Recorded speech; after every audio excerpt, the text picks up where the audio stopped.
Mesdames et messieurs, le départ de notre train est imminent. Prenez garde à la fermeture automatique des portes et attention au départ.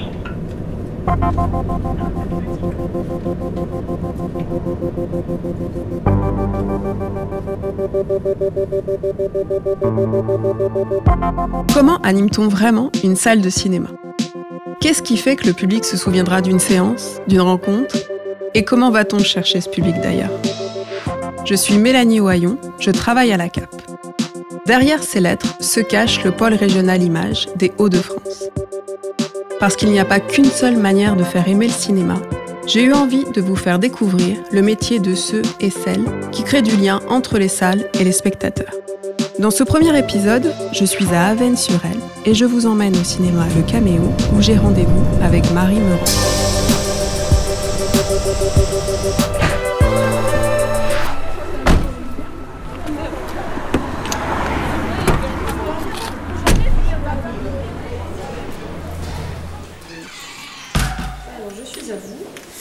Bonjour Marie. Bonjour. Cette fois-ci, Marie, bonjour. Est-ce que vous buvez du thé ou du café ?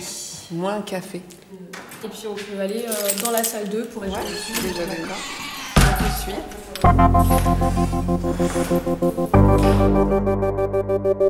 Bonjour Marie. Bonjour Mélanie.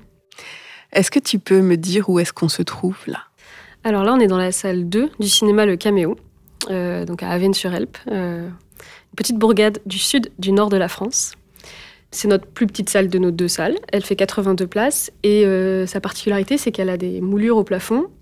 Et quand on a déjà vu la salle 1, on voit qu'en fait, c'est la fin des moulures qui commence dans la salle 1. La salle 1 est beaucoup plus haute de plafond. Ce qu'on m'a raconté, ces deux salles, elles ont une histoire. Le bâtiment en tant que tel, il a été créé apparemment en 1930. Après de nombreuses représentations cinématographiques dans la ville au moment des foires, parce qu'avant le cinéma c'était plutôt quelque chose d'itinérant.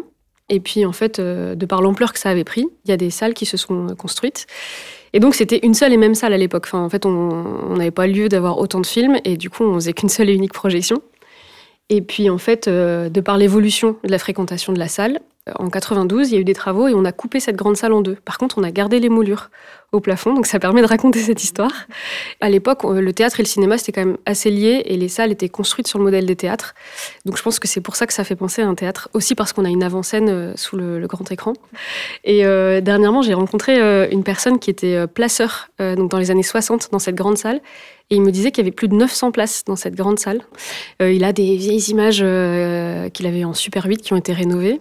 Et donc, il m'expliquait qu'en fait, avant, il n'y avait pas l'écran de la salle 2 et c'était la sortie. Il y avait des grandes portes qui faisaient sortir tous les spectateurs de cette grande salle. Voilà.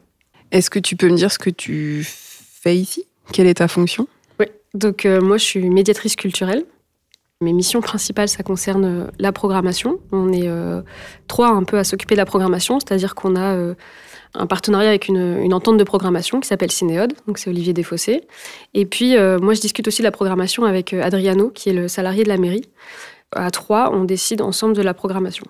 Moi, je suis salariée d'une association, le collectif Parasite, et on a un partenariat ensemble avec la mairie pour venir animer le lieu.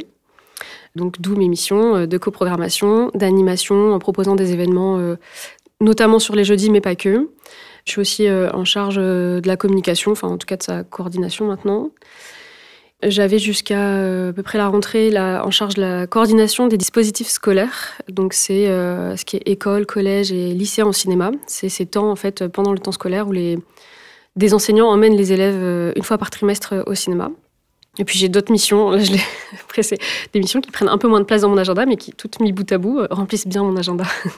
Voilà. Marie, tu as un statut particulier ici, puisque tu fais partie du collectif Les Parasites. Est-ce que tu peux m'en dire un peu plus ? Si je reviens sur le partenariat du coup, qui lie le collectif Parasite à la municipalité, du coup, voilà, l'engagement, il était sur la coprogrammation, l'idée de ne pas programmer seul, parce que l'air de rien, je pense que le collectif Parasite savait qu'ils n'embaucheraient pas quelqu'un du métier, mais quelqu'un qui serait motivé. D'essayer de moderniser la communication et d'être sur au moins les deux réseaux sociaux, Facebook et Instagram. Et puis, à l'époque, le cinéma, donc avant le partenariat, il était fermé le jeudi. Et c'était aussi, du coup, le jour qui était souvent pris par des associations du territoire pour faire des ciné-débats ou des événements un peu type carte blanche. Et on s'est dit, OK, On ouvre tous les jours, et puisque nous, on va faire un événement dans la grande salle, et ben, on en profite, on met une séance dans la salle 2, en se disant, les gens qui viendront voir un film tout public dans la salle 2, peut-être qu'ils verront nos ciné-débats de la salle 1, parce qu'on fera des pots après nos échanges dans la salle, et donc peut-être ils resteront boire un verre, manger un morceau, et puis ça pourra créer de la rencontre, créer de la discussion, quoi. Et donc c'est comme ça que, à l'ouverture, on a créé les premiers rendez-vous, les rendez-vous du jeudi. Toujours avoir en tête ce truc de faire se croiser les publics, faire en sorte que les publics se rencontrent, en se disant que le cinéma, c'est un lieu de rencontre, enfin, un peu comme un théâtre, comme un... Et c'est un collectif culturel, en fait, au sens large. C'est pas que dédié au domaine du cinéma. Non, oui. Alors, le leitmotiv du collectif Parasite, c'est de contribuer au mieux vivre sur le territoire, au mieux vivre ensemble, par la culture. Donc, du coup, avec l'élément fondateur du collectif Parasite, c'est le festival, mais aussi par, du coup, de l'audiovisuel, de l'éducation aux médias et à l'information. Et puis aussi, on a ce qu'on appelle un pôle pépinière, en fait. L'idée, c'est de permettre à des bénévoles de s'expérimenter dans l'association. On a maintenant un rôle un peu dans l'accompagnement à la vie associative du territoire, en ESS ou dans des projets culturels un peu atypiques. Comment, en fait, tu es devenue médiatrice cinéma ? Ce qui s'est passé, c'est que j'ai été embauchée en octobre 2020, et en fait, c'était un mois avant le reconfinement. Il n'a pas été rouvert tout de suite. La municipalité, en arrivant, en cherchant un nouveau modèle, se sont dit on va rafraîchir le cinéma, qui n'avait pas eu, je crois, de coup de peinture depuis 92. J'ai eu le temps de passer des coups de fil aux médiateurs et médiatrices culturelles de la région. Parfois, je suis allée les voir, où on a fait des visios, et je leur ai demandé, voilà, ça veut dire quoi être médiateur ? Parce que je leur ai expliqué mon parcours, je leur ai dit que moi, j'avais tout à apprendre. Et ces discussions-là, j'ai découvert qu'il y avait vraiment autant de profils que de personnes. J'ai passé pas mal de temps à fouiller Internet, à lire des choses, à lire des rapports. Je crois qu'il y avait une étude qui était sortie à ce moment-là sur les jeunes et les écrans. Il y avait l'AFCAE aussi qui en a profité pour faire des formations. Je crois que c'était tous les lundis ou tous les mardis. Mon rapport à la salle, il s'est aussi construit pendant du coup cette période de travaux. Par exemple, en fait, ce qu'on s'est dit, c'est que ok, la salle est fermée, on ne sait pas jusqu'à quand, mais on a proposé en fait des temps culturels accessibles en ligne. On s'est dit, puisqu'il y a un lieu qui est disponible et qui ne sert pas, et ben on est venu mettre de la déco, et il y a eu d'abord un spectacle, puis un concert. Et donc on est venu ramener des décors de 4 mètres de haut qui d'habitude servent au festival, et ça on l'a filmé en streaming. C'est pareil, c'était une première un peu pour l'asso, de faire une captation live et de la rediffuser en direct sur YouTube et Facebook. Donc tu t'es formée en fait toute seule, sur le tas. Tu n'étais pas destinée en fait à travailler dans le cinéma. Qu'est-ce que ça te fait aujourd'hui de travailler dans un cinéma ? C'est un peu un job de rêve quand même de travailler dans le cinéma. En fait, il y a quand même ce rendez-vous annuel des exploitants du cinéma où j'ai eu la chance d'aller là déjà 2 fois, qui se passe à Deauville. Déjà, juste le nom, moi je savais que ça faisait un peu rêver, mais quand je suis arrivée dans la ville de Deauville, c'est une carte postale le truc. Il y a la plage, il y a le tapis rouge qui est là, la petite musique d'ambiance tout le temps, qu'importe l'heure où tu passes. C'est vrai que c'est un peu... quand t'arrives à Deauville, t'es déconnecté du monde réel, quoi. Et ouais, il y a quand même pas mal de moments où on se sent un peu déconnecté, on sent qu'on est un peu dans le rêve, dans l'illusion, dans le faste. Et en même temps, on est dans le concret tous les jours. En tout cas, moi, c'est ce truc un peu dingue où on doit passer d'un sujet à l'autre qui m'anime, en fait. Aussi, comment on arrive à... Médiatrice, c'est un peu être un pont entre plein d'univers différents, entre plein de personnes différentes, entre des structures. Un peu comme le cinéma. Qu'est-ce que tu aimes faire dans ce métier ? C'est le contact avec les gens. Essayer de comprendre qui ils sont et c'est quoi leurs attentes, c'est quoi leurs envies pour pouvoir y répondre. Puisqu'en fait, avec un cinéma, on peut faire plein de choses. Nous, avec ce lieu-ci, où on a décidé de ne pas faire que du cinéma, de faire aussi des concerts, des spectacles, des conférences gesticulées et d'autres choses, on essaye de voir ce qui plaît pas et de répondre un peu aux attentes des habitants du territoire et des acteurs du territoire.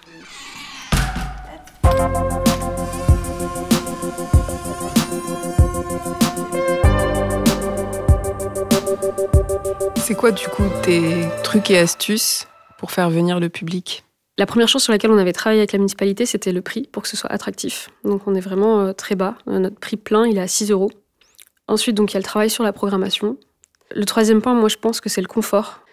Il va y avoir le confort en salle, mais aussi, je pense, l'accueil public, pour moi, fait partie du confort. C'est ce qui va faire qu'on va se sentir bien. Il y a aussi un aspect qu'on a développé, c'est on propose thé, café et boissons, et on aimerait bien rajouter des petits canapés et un esprit salon de thé, quoi, pour donner l'envie aux gens de se poser soit avant, soit après la séance pour soit préparer la séance, mais soit aussi débriefer de la séance. Nous, on le sent aussi pas mal à la sortie des séances. Il y a des gens qui aiment bien parler du film, venir parler de leur ressenti. Et dans un cinéma de proximité, un cinéma rural comme le nôtre, avec 2 salles, c'est un peu ce que les gens recherchent. Une anecdote que j'avais eue à ce sujet, c'est l'été ou sur certaines périodes de vacances, on a des touristes qui viennent. Et notamment, une fois, il y avait une Lilloise qui était venue, qui était en séjour là. Elle me pose une question, elle me dit « Comment ça se passe pour la sortie ?» Je n'avais pas compris. Je dis « Vous regardez le film, puis vous sortez ?» Elle me dit « Non, mais la sortie, c'est où ?» Je dis « Vous revenez, et puis vous ressortez par là où vous êtes rentrés. » Elle me dit « Ah d'accord, je suis bien contente. » Je dis « D'accord. » Je ne comprenais pas la question ni rien. Elle fait « Non, mais parce qu'à Lille, on est digéré, on est avalé, on rentre d'un côté, on ressort de l'autre par la petite porte, dans une rue toute sombre, toute noire et tout. » Je fais « Ah d'accord. » Je dis « Non, vous inquiétez pas. Vous revenez et on discute. » Elle fait « C'est parfait. » Et ça, j'y avais jamais pensé. Mais en fait, c'est vrai que chez nous, c'est évident de reparler, de rediscuter avec les gens juste après, mais c'est pas quelque chose qui peut être fait dans des grands cinémas, quoi. Comment tu cultives ta cinéphilie ? Comment tu te nourris ? Alors, ça se passe pas mal via les journées pro, l'air de rien, parce qu'en fait, il y a un peu ce dicton, moi, que je sors beaucoup, c'est le cordonnier le plus mal chaussé. Et l'air de rien, les gens me disent « Oh, tu travailles dans un cinéma, tu dois avoir plein de films. » Et en fait, je me rends compte que j'y arrive pas. J'arrive pas à prendre ce temps-là, l'air de rien. Donc, les journées pro, ça permet de stopper. Et dans une journée, on avale 4 ou 5 films. Et puis, on peut en discuter quasiment à chaud avec les collègues. Sinon, après, là, en ce moment, c'est pas mal nourri aussi avec les projets qu'on mène des bénévoles. C'est-à-dire que, pareil, au cinéma, on voulait un cinéma participatif. Et en fait, l'idée, c'était que le cinéma, il s'appuie aussi sur ce que les gens ont envie de faire.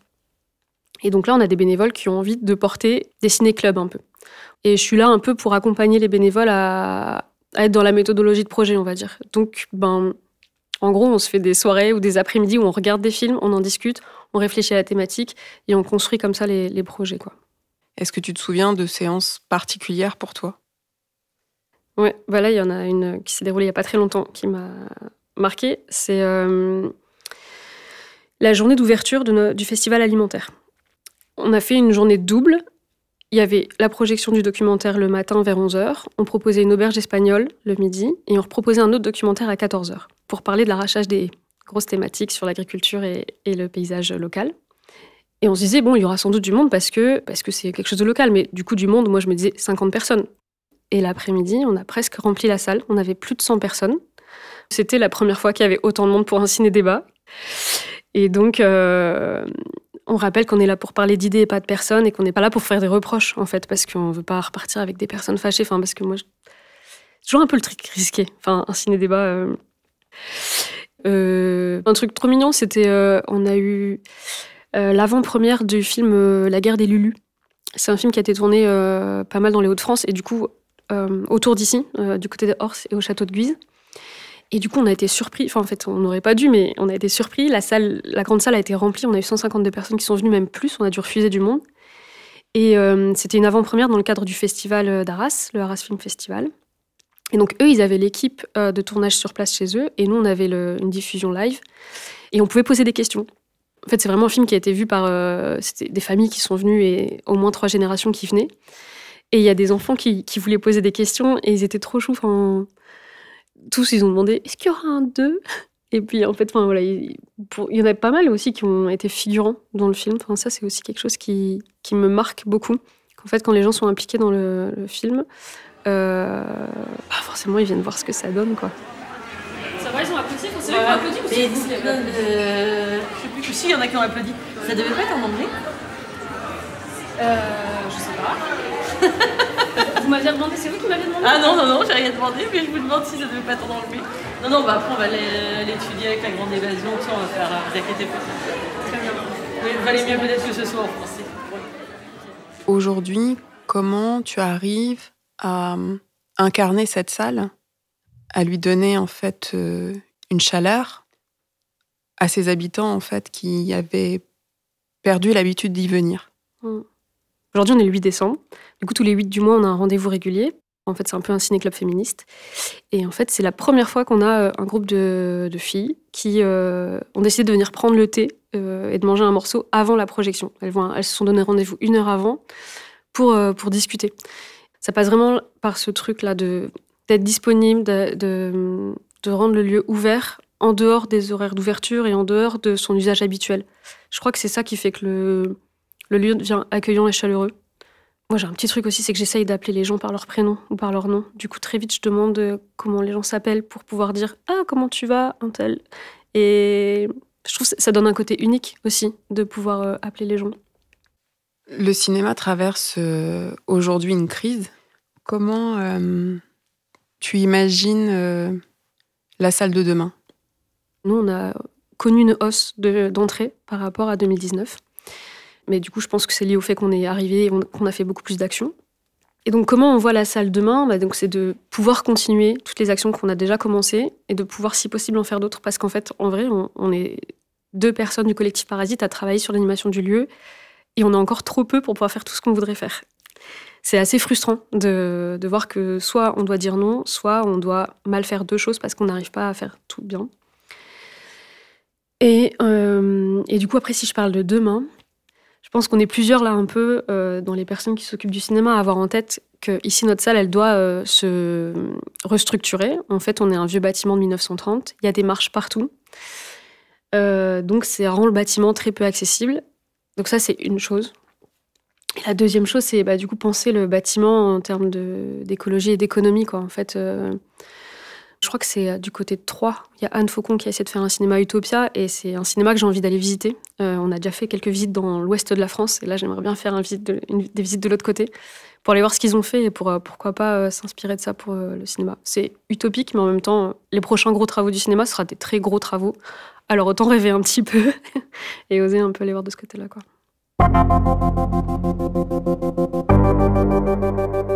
Est-ce que tu aurais des conseils à donner pour être une bonne médiatrice? Je pense qu'il faut partir de ce qu'on est, de ce qu'on aime. Enfin, en tout cas, des échanges moi, que j'avais eus avec les médiateurs et médiatrices du territoire, c'était il faut faire avec qui on est, avec ses forces. Après, j'ai des petits trucs. Je vais voir des sites internet, les outils, oser parler devant le public, pouvoir distribuer la parole. En listant un peu là, les trucs que j'utilise et les choses de mon parcours qui me servent encore aujourd'hui, je crois que c'est la méthodologie de projet, de penser un projet de l'idée à sa concrétisation. Et puis, en fait, il y a les choses de post-événement où il faut faire des communications post-événement. Et après, il y a tous des outils un peu concrets, les tableaux, les tableurs en ligne. Ma collègue, quand elle est arrivée, elle se moquait un peu de moi en me disant « Mais encore un tableau ?» Je dis « Oui, mais tu vas voir. » Parce qu'en fait, quand il faut parler à un tel de telle chose et puis à un tel de telle autre chose, moi, je me rends compte que j'ai besoin d'écrire parce que si tout dans la tête, ça passe pas, en fait. Il y a besoin. Donc, j'ai un petit carnet pour tout noter. Bonne séance et à tout à l'heure.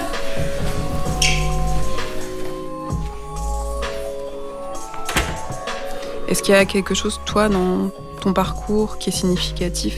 Qui me relie au cinéma, Quand j'étais ado, je regardais beaucoup de films. Enfin, en tout cas, j'allais, je pense, au moins 1 ou 2 fois par mois au cinéma. Parfois, je crois que je pouvais regarder 2 films dans l'après-midi. Enfin, en fait, vu que je devais prendre le bus plus le train pour aller au cinéma, j'essayais de rentabiliser le trajet. Et je regardais un peu de tout. Enfin, je pense qu'au début, j'allais pour les grands films à spectacle. Et puis tout doucement, en fait, quand tu regardes des bandes annonces quand tu arrives au cinéma, tu finis par avoir envie de regarder d'autres films. Et j'ai acheté des DVD, pour essayer de regarder un maximum de choses. Et puis, et vraiment, quand François m'a proposé de postuler pour le poste, j'ai attendu que sa voiture parte sur le parking. J'étais avec mon ancienne collègue. Et je lui ai expliqué de quoi il venait de me parler. Mais on a toutes les 2 poussé des cris en mode « Mais tu te rends compte, un cinéma !» Au revoir.